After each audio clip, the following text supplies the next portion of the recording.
Olá pessoal, sou a Vânia, professora do curso de nutrição. Estou aqui novamente para falar um pouquinho sobre alimentação saudável. Como no vídeo anterior, eu falei sobre o Guia Alimentar para a População Brasileira. Hoje então nós vamos entrar um pouquinho mais no conteúdo desse guia. Espero que vocês já tenham seguido a recomendação, já tenham dado uma olhadinha lá no site e conferido o material. Inclusive é um material bem bacana, bem bonito, tem muitas ilustrações e realmente incentiva ao consumo de uma alimentação melhor.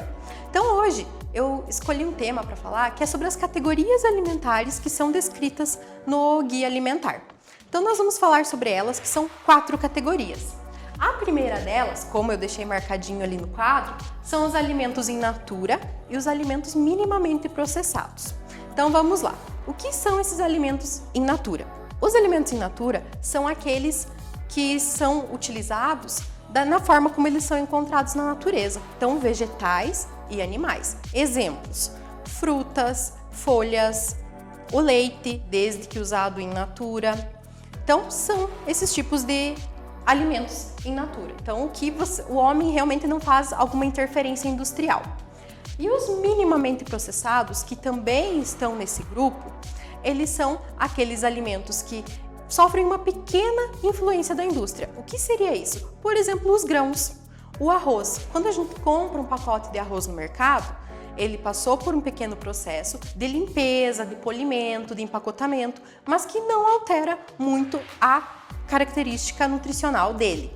Outro exemplo também desses minimamente processados são as carnes que a gente compra cortadas e congeladas, os pães, aqueles bem simples que são feitos caseiros também, são minimamente processados. Então, qual que é a recomendação desses alimentos? Por eles serem mais naturais, significa o quê? Que o valor nutricional deles está sendo mantido, ou seja, são aqueles alimentos que trazem um benefício maior para a nossa saúde.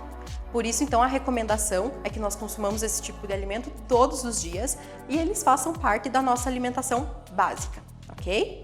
O segundo grupo de alimentos não são bem, na verdade, alimentos, são mais temperos, que são utilizados para cozinhar, para temperar, para dar sabor àqueles alimentos que foram citados anteriormente, os in natura e os minimamente processados. Então, o que faz parte desse grupo? Os óleos, as gorduras, o sal e o açúcar.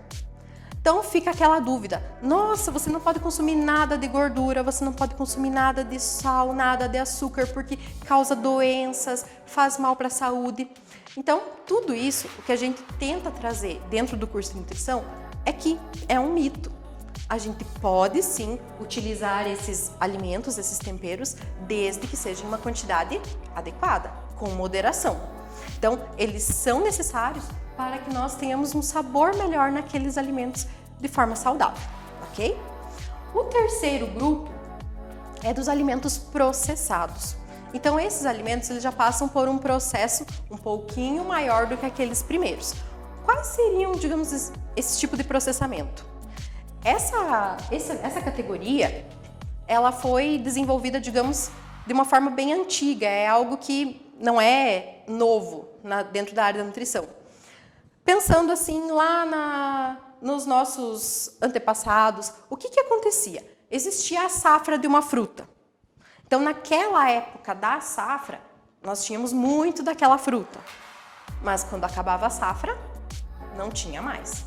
E aí, eles tentaram encontrar uma forma de poder consumir esse produto no decorrer do ano. E assim surgiram, então, as compotas, que a gente chama as frutas em calda. Por quê? É uma forma de você conservar e ter o produto por um maior período de tempo. Com os vegetais, surgiram as conservas. Conserva de pepino, conserva de cebola. Então, é uma forma de armazenar o produto e fazer com que ele dure mais. Então, basicamente, os alimentos processados, eles têm esse pequeno processo onde envolve a adição de sal e açúcar.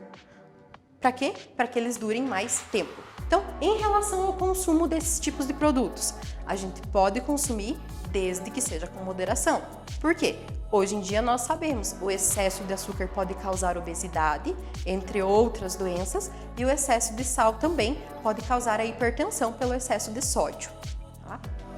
E o último grupo de alimentos mas também não menos importante de nós sabermos o que são e para que utilizar, são os alimentos ultraprocessados. O próprio nome já diz, ultra, muito, passa por muitos processos. Então, quais são esses alimentos? Aqueles que passam pela indústria de alimentos, geralmente grandes indústrias. O que acontece? Eles pegam a matéria-prima, que são aqueles alimentos in natura ou minimamente processados, e transformam ele para ser comercializado. O que ocorre nesse processo de industrialização? Eles adicionam várias substâncias nesse alimento, substâncias que muitas vezes não são necessárias e não são benéficas para o nosso organismo. Aí é que está o problema. Então, essas substâncias elas vão se acumulando no nosso organismo, elas podem causar algumas doenças. Por exemplo, as doenças crônicas, diabetes, hipertensão e várias outras que estão dentro desse grupo das doenças. Então, quais são os exemplos dos alimentos ultraprocessados? Biscoito recheado, aquele salgadinho de pacote, refrigerante. Então, esses alimentos que eles têm geralmente têm uma grande carga calórica, que vão provocar um excesso de calorias, ou seja, eu vou consumir mais do que eu preciso para o meu organismo sobreviver. E isso pode muitas vezes ocasionar excesso de peso, juntamente com as outras doenças.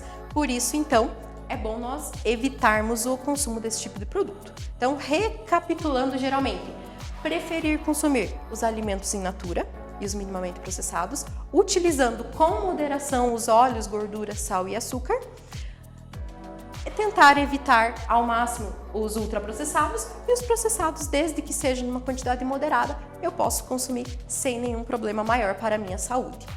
E com isso, então, finalizamos mais um programa de dicas sobre alimentação no canal da Real Clean. E para mais informações sobre a nutrição, sobre os outros cursos, sobre a saúde, fica ligado, então, no nosso canal. Obrigada. Para nos acompanhar é fácil, basta clicar nos links ao lado e nos seguir através do YouTube e do Facebook.